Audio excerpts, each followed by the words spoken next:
السلام عليكم ورحمة الله تعالى وبركاته. أعوذ بالله من الشيطان الرجيم. بسم الله الرحمن الرحيم. للذين استجابوا لربهم الحسنى والذين لم يستجيبوا له لو أن لهم ما في الأرض جميعا ومثله معه لافتدوا به أولئك لهم سوء الحساب ومأواهم جهنم وبئس المهاد. ஆமன்னா பில்லா ஸதகல்லாஹு மௌலானல் அலியுல் அலீம். தங்களுடைய ரப்புக்கு யார் செவிசாய்த்தார்களோ அவர்களுக்கு நற்கூலி இருக்கிறது, நன்மை இருக்கிறது, அல்ல ஹுஸ்னா இருக்கிறது. எவர் ரப்புக்கு செவிசாய்க்கவில்லையோ அவர் மறுமை நாளில் இந்த பூமியிலே உள்ள அத்தனை செல்வங்களையும் அதுபோன்ற செல்வங்களையும் அவர் பகரமாக கொடுக்க நினைப்பார் மறுமை நாளில். ஆனால் அவர்களுக்கு கடுமையான கேள்வி கணக்கு இருக்கிறது. அவர்கள் செல்லும் இடம் நரகம், அவர்கள் ஒதுங்கும் இடத்தில் அது மிக கெட்டதாக ஆகிவிட்டது.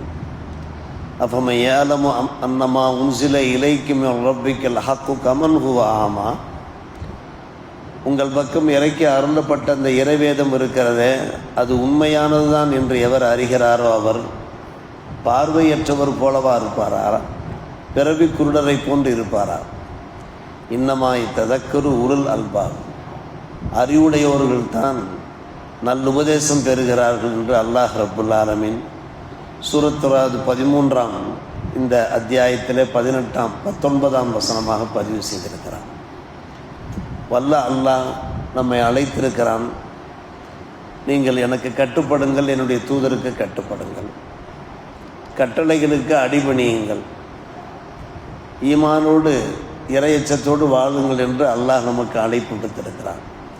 இந்த வசனத்தில் அல்லாஹ் சொல்லுகிறான், யார் அல்லாஹுடைய அழைப்புக்கு பதிலளித்து செவி சாய்க்கிறார்களோ, உளமாற அதை ஏற்றுக்கொண்டு பணிந்து நடக்கிறார்களோ அவர்களுக்கு மறுமை நாளில் சிறப்பான நற்கூலி இருக்கிறது. அதே சமயத்தில் பதிலளிக்காதவர்கள், தான் தோன்றித்தனமாக நடக்கின்றவர்கள், மறுமை நாளிலே அவருடைய கெதி எப்படி இருக்கும் என்றால், அவருடைய நிலைமை எவ்வளவு கவலைக்கிடமாக இருக்கும் என்றால், பூமியிலே எத்தனை எத்தனை செல்வங்கள் இருக்கின்றனவோ அவை யாவும் அவை போன்றவை இன்னொரு மடங்கும் அவரிடத்திலே அவருடைய கையிலே இருக்குமானால் அவற்றையெல்லாம் ஈடாக கொடுத்து, பகரமாக கொடுத்து, பரிகாரமாக கொடுத்து அல்லாஹுடைய தண்டனையிலிருந்து தப்பித்து கொள்ள முயற்சிப்பார். ஆனால் அது நடக்காத காரியம். மறுமை நாளில் எந்த ஒரு ஈட்டுத் தொகையும் கொடுத்து, எந்த ஒரு பகரத் தொகையும் கொடுத்து இறைவனுடைய தண்டனையிலிருந்து தப்பிக்க முடியாத அந்த காலகட்டத்தில் அவர் நினைப்பார், ஆனால் முடியாது. அந்த அளவுக்கு அவருக்கு கடுமையான கேள்வி கணக்கு இருக்கிறது. சூகுல் ஹிசாப் என்றால் கடும் கேள்வி கணக்கு இருக்கிறது. அவர் செல்லும் இடம் நரகமாக இருக்கிறது, ஒதுங்கும் இடத்திலே அதுதான் மிக மோசமானதாக இருக்கிறது என்று அல்லாஹ் ரப்புல் ஆலமீன் எச்சரிக்கை செய்கிறான். குர்ஆன் ஹதீஸிலே பல்வேறுபட்ட அறிவொளி நமக்கு காணப்படுகிறது, தெளிவான பல விஷயங்கள் காணப்படுகிறது. அதனுடைய யதார்த்தங்களை விளங்கி கொண்டு அதனுடைய நுட்பங்களை நாம் புரிந்து கொண்டு நாம் வாழ்ந்தோம் என்றால் அல்லாஹ் இந்த உலகத்திலேயும் நம்முடைய அந்தஸ்துகளை, படித்தரங்களை உயர்த்துவான், மறுமையிலேயும் அல்லாஹ் நம்மை அரவணைத்துக் கொள்வான். ஆனால் அடுத்த வசனத்திலே அல்லாஹ் சொல்லுகிறான், உம்முடைய ரப்பிடமிருந்து இறக்கி அருளப்பட்ட இந்த இறைவேதம் இருக்கிறதே உண்மை என்று அறிகின்ற அந்த மூமின்கள், உண்மை அது சத்திய வேதம்தான் என்று அறிகின்ற அந்த மூமின்கள், அதே சமயத்தில் அதை ஏற்காதவர்கள், இருண்ட இதயங்களோடு வாழக்கூடியவர்கள், அவருடைய இதயங்கள் இருக்கிறதே இருண்டு போய் கிடக்கிறது. எவ்வளவுதான் அவர்களுக்கு நாம் விளக்கி சொன்னாலும் கூட அதை விளங்குவதற்கு அவர்கள் முயற்சி செய்வது கிடையாது. அவர்கள் யாரை போன்றவராக இருக்கிறார்கள் என்றால் பார்வையற்றவரை போல இருக்கிறார்கள். இவர்கள் இருவரும் சமமாக ஆகுவார்களா? எல்லளவும் சமமாக மாட்டார்கள். இறைவேதம் தான் அது உண்மையான வேதம், அதற்கு நாங்கள் கட்டுப்பட்டு நடப்போம், வழிபட்டு நடப்போம் என்று நம்பி வாழக்கூடிய அந்த மூமின்களும் சரி, அது விஷயத்தில் குருட்டுத்தனமாக நடக்கக்கூடியவர்களும் சரி, ஒரு காலமும் அவர்கள் சமமாக ஆக மாட்டார்கள் என்று சொல்கின்ற அல்லாஹ் யார் அறிவாளிகளோ அவர்கள் தான் நல்லுணர்ச்சி பெறுவார்கள் என்று நம்முடைய தலையிலே ஒரு குட்டு வைக்கிறான். என்ன குட்டு வைக்கிறான்? நீங்கள் அறிவார்ந்த முறையில் நடந்து கொள்ளுங்கள், புத்திசாலித்தனமாக நடந்து கொள்ளுங்கள், அப்போதான் உங்களுக்கு அந்த நல்லுபதேசம் பயன் கொடுக்கும். என்ன நல்ல விஷயங்களை நாம் சொல்லுகிறோமோ அதை நீங்கள் ஆய்ந்து அறியுங்கள். உங்களுடைய அறிவை பயன்படுத்தி இதில் தான் உண்மை இருக்கிறது, இதில் தான் யதார்த்தம் இருக்கிறது, சத்தியம் இருக்கிறது என்பதை நீங்கள் ஆய்ந்து அறிந்தீர்கள் என்றால் நீங்கள் தான் அறிவாளிகள். அப்படி ஆராயாதவர்கள், அதற்கு வழிபடாதவர்கள் அவர்கள் அறிவாளிகள் கிடையாது என்று அல்லாஹ் ரப்பல் ஆலமீன் ஒரு கூட்டு வைக்கிறான். எனவே அற்புதமான இந்த வசனங்கள், நாம் பல உபதேசங்கள் கேட்கின்றோம், பல சொற்பொழிவுகள் பார்க்கிறோம், பல பதிவுகளை நாம் படிக்கின்றோம். நம்மால் இயன்ற அளவுக்கு நாம் அமல் செய்கிற போது நமக்கு ஹுஸ்னா இருக்கிறது.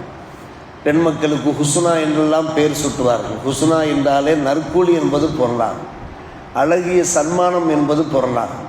அல்லது நஸ்தஜாபு ரப்பி, ரப்புக்கு செவி சாய்ப்பவர்கள், உளமாற ஏற்றுக்கொண்டு நல்ல அமல்கள் செய்யக்கூடியவர்கள், அவர்களுடைய தர்ஜாக்கள் இந்த உலகத்திலேயும் உயரும், மறுமையிலேயும் அவர்களுக்கு சிறந்த சன்மானங்கள் இருக்கின்றன. ஆனால் அன்பான பெருமக்களே, அல்லாஹ் எச்சரிக்கை செய்கிறான். செவி சாய்க்காதவர்களுடைய நிலைமையை பற்றி அல்லாஹ் சொல்கிறது 4 வகையான தண்டனைகள் உண்டு என்கிறான். முதலாவதாக உள்ள தண்டனையைத்தான் நாம் தெரிந்தோம். அவர்கள் எவ்வளவு கொடுத்தும் கூட, பரிகாரமாக கொடுத்தும் கூட தண்டனையிலிருந்து தப்ப முடியாது.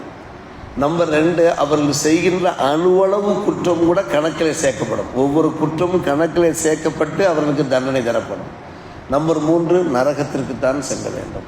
நம்பர் 4, நாம் ஒதுங்குகின்ற இடத்திலே ஒரு மோசமான இடம் இருக்கிறது என்றால் அது நரகம் தான். பீசல் மிகாது என்று சொல்லிவிட்டான் அல்லாஹ். இந்த தொல்லைகளிலிருந்து, இந்த துன்பங்களிலிருந்து, இந்த தண்டனைகளிலிருந்து நம்மையும் நம்முடைய சமுதாயத்தையும் பாதுகாக்க வேண்டும். அப்படி பாதுகாக்க வேண்டுமானால் அன்பான பெருமக்களே, அந்த வசனத்தின் ஆரம்ப வாசகம் இருக்கிறது, அந்த வாசகத்தை நாம் நம்முடைய இதயத்தில் உள்வாங்கி நாம் வாழ வேண்டும். நாமும் ரப்புக்கு செவிசாய்த்தவர்களாக வாழ வேண்டும். நம்முடைய குடும்பத்தினரையும் செவிசாய்த்தவர்களாக அவர்கள் நாம் உருவாக்க வேண்டும்.